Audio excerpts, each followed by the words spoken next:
Hello hi എല്ലാവർക്കും അമ്മൂസ് all in one എന്നതിൻ്റെ ചാനലിലേക്ക് സ്വാഗതം. ഇന്ന് നമുക്ക് ഉണ്ടാക്കുന്ന നല്ല സ്പോഞ്ചി ആയിട്ടുള്ള വട്ടയപ്പാണ് കേട്ടോ. അതിന് വേണ്ടിയിട്ട് നമുക്ക് 2 ഗ്ലാസ് ഞാൻ പച്ചരി എടുക്കുന്നുണ്ട്.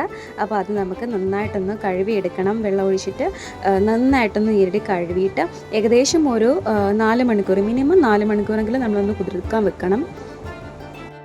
നന്നായിട്ടങ്ങ് കുതിർന്ന് വന്നു കഴിഞ്ഞാൽ നമുക്ക് ഒരു 2 സ്പൂൺ അളവ് നമുക്ക് എടുത്തിട്ട് മിക്സിയുടെ ജാറിലേക്ക് ഇട്ട് കൊടുത്തിട്ട് കുറച്ച് വെള്ളം ഒഴിച്ചിട്ട് നന്നായിട്ടങ്ങ് ഒരു ഫൈനായിട്ടങ്ങ് അരച്ചെടുക്കാം. നമുക്ക് നന്നായിട്ട് അരഞ്ഞു വന്ന പച്ചരി ആ മാവിലേക്ക് നമുക്ക് കുറച്ച് വെള്ളം കൂടി ഒന്ന് ആഡ് ചെയ്ത് കൊടുക്കാം. എന്നിട്ട് നന്നായിട്ടൊന്ന് ലൂസാക്കിയിട്ട് നമുക്കത് ഒന്ന് മിക്സ് ചെയ്ത് ഒന്ന് കുഴമ്പ് പരുവത്തിലാക്കി എടുക്കണം, ഒന്ന് തിക്കാക്കി എടുക്കണം. ഒരു പാവ് കാച്ചുക, കപ്പി കാച്ചുക എന്നൊക്കെയാണ് ഇതിന് പറയുന്നത് കേട്ടോ.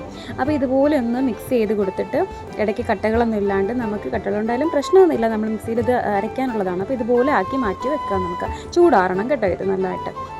എന്നിട്ട് നന്നായിട്ട് കുതിർന്ന് വന്ന പച്ചരിയുടെ ആ വെള്ളമെല്ലാം ഞാനങ്ങ് ഊറ്റി മാറ്റി വെച്ചിട്ടുണ്ട്. ലാസ്റ്റ് വേണമെന്നുണ്ടെങ്കിൽ ആഡ് ചെയ്താൽ മതി. ഇതിന് വേണ്ടിയിട്ട് മൊത്തത്തിൽ അരമുറി തേങ്ങയാണ് ഞാൻ ഉപയോഗിച്ചിരിക്കുന്നത്. അരമുറി തേങ്ങ, പകുതി തേങ്ങ തിരുമിയതായിട്ടും പകുതി തേങ്ങയുടെ പാലും ഞാൻ എടുത്തിട്ടുണ്ട്. അപ്പോൾ തേങ്ങ പിരയും നമുക്ക് ചേർത്ത് കൊടുക്കാം, തേങ്ങയുടെ പാലുമായിട്ട് ചേർത്ത് കൊടുക്കാം. അല്ലാണ്ട് ചേർത്താലും കുഴപ്പമൊന്നുമില്ല കേട്ടോ. ഇനി നമുക്ക് ഇതിൽ ചേർക്കുന്നത് കള്ളാണ് ചേർക്കേണ്ടത്. ഇതിപ്പോൾ കള്ളല്ല, ഞാൻ തേങ്ങാ വെള്ളത്തിനകത്തേക്ക് പഞ്ചസാര ഇട്ടിട്ട് 2 ദിവസം ഒന്ന് പുറത്ത് വെച്ചിരുന്ന് പുളിപ്പിച്ചെടുക്കുന്നതാണ്. അപ്പോൾ ഇത് നമ്മൾ നോർമൽ വീട്ടിലുണ്ടാക്കുന്ന ബ്രേക്ക്ഫാസ്റ്റ് ഉണ്ടാക്കുന്ന അപ്പത്തിന് വേണ്ടിയിട്ട് ചേർക്കാം. നല്ല സോഫ്റ്റ് ആവും, കള്ളിൻ്റെ അതേ ഒരു എഫക്റ്റ് കിട്ടും നമുക്ക്. അപ്പോൾ ഇതിനകത്ത് കള്ളുണ്ടെങ്കിൽ അത് ചേർത്താലും മതി കേട്ടോ. ഇനി നമുക്ക് മധുരത്തിന് ആവശ്യമുള്ള പഞ്ചസാര 1 കപ്പാണ് ഞാൻ ചേർക്കുന്നത്.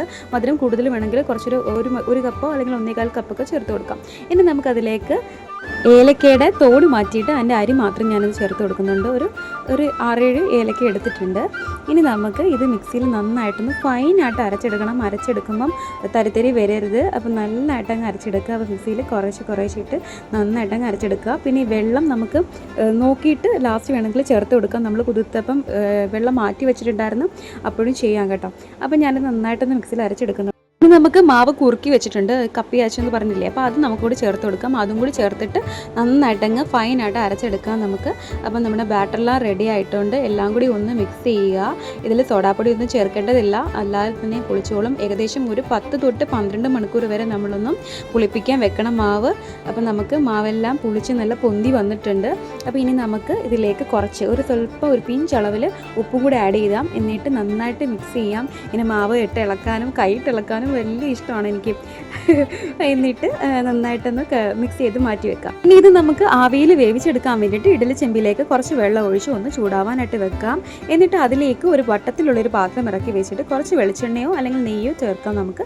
എന്നിട്ട് എല്ലായിടത്തേക്കും നമുക്ക് ബ്രഷ് കൊണ്ടൊന്ന് സ്പ്രെഡ് ചെയ്ത് കൊടുക്കാം, ഒന്ന് ഒട്ടിപ്പിടിക്കാതിരിക്കാൻ വേണ്ടിയിട്ടാണ്. എന്നിട്ട് നമുക്കതിലേക്ക് മാവ് ഒഴിച്ചു കൊടുക്കാം. കുറേശ്ശെ ഫുള്ളായിട്ട് ഒഴിക്കരുത്. ആ പാത്രത്തിൻ്റെ ഒരു അരഭാഗത്തോളം ഒഴിച്ചു കൊടുത്താൽ മാത്രം മതി. നമുക്ക് നിറയെ ഒഴിക്കേണ്ട, കാര്യം ആവി വരുന്ന സമയത്ത് വെള്ളം ഒന്നുകിൽ അതിലിറങ്ങും. അപ്പോൾ അതുകൊണ്ട് അത് രീതിയിൽ ഒഴിച്ചു കൊടുത്താൽ മതി. ഇനി നമുക്ക് അടച്ച് വെച്ചിട്ട് ഒരു 20 മിനിറ്റ് ലോ ഫ്ലെയിമിൽ വേവിച്ചെടുക്കാം നമുക്ക്. അപ്പം ചൂടോടുകൂടി പാത്രത്തിൽ നിന്ന് ഇളക്കി എടുക്കരുത്, അല്ലെങ്കിൽ സെപ്പറേറ്റ് ആയിട്ട് ഇത് വിണ്ടു പോകും.